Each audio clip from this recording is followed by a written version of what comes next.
राधे राधे दोस्तों। भारत एक ऐसा नाम जो सिर्फ एक देश नहीं बल्कि एक आत्मा है, एक विचारधारा, एक परंपरा, एक दर्शन जो हजारों वर्षों से जीवित है। लेकिन आज हम पूछना चाहते हैं, भारत आखिर है क्या और इसका इतिहास क्या कहता है? क्यों भारत को विश्व गुरु कहा गया? क्यों इसकी संस्कृति हर युगों में दूसरों से अलग रही? आइए इस अद्भुत यात्रा पर निकलते हैं। भारत की आत्मा से भारत के इतिहास तक। भारत शब्द की उन्नति राजा भरत के नाम से हुई।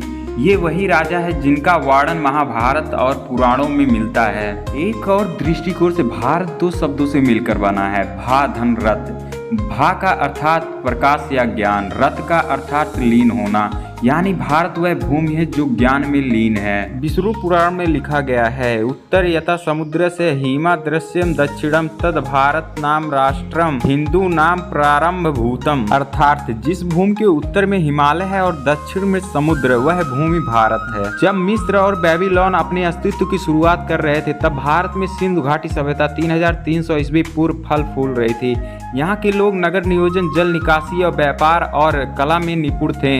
मोहनजोदाड़ो और हड़प्पा की खुदाई में जो सभ्यता सामने आई वह आधुनिक की मिसाल थी। यह बताता है कि भारत केवल आध्यात्मिक ही नहीं, वैज्ञानिक रूप से भी उन्नत था। सिंधु के बाद आया वैदिक युग, जहाँ ऋषियों ने वेदों की रचना की। ऋग्वेद, यजुर्वेद, सामवेद और अथर्ववेद ये सिर्फ धर्म ग्रंथ नहीं बल्कि विज्ञान, गणित, खगोल शास्त्र, समाज शास्त्र के ग्रंथ हैं। योग, आयुर्वेद, वास्तु, शिक्षा सब कुछ इस युग की देन है। इस युग में गुरुकुल की परंपरा थी, जहां गुरु शिष्य को सिर्फ शिक्षा नहीं, जीवन जीने की कला सिखाते थे।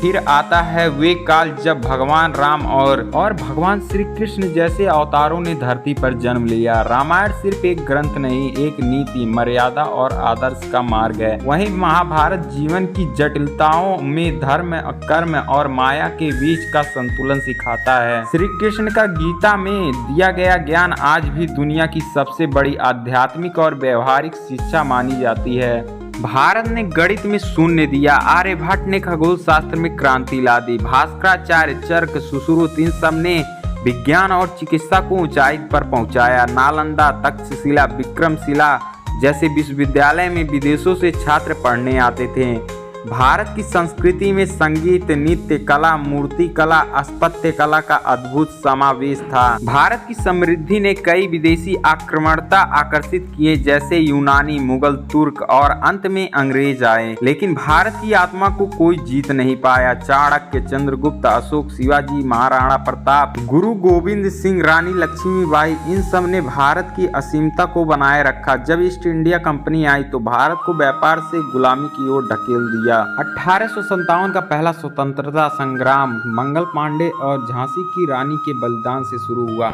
इसके बाद गांधी जी ने अहिंसा का रास्ता दिखाया। भगत सिंह, नेताजी और हजारों क्रांतिकारियों ने आज़ादी की लौ जलाए रखी।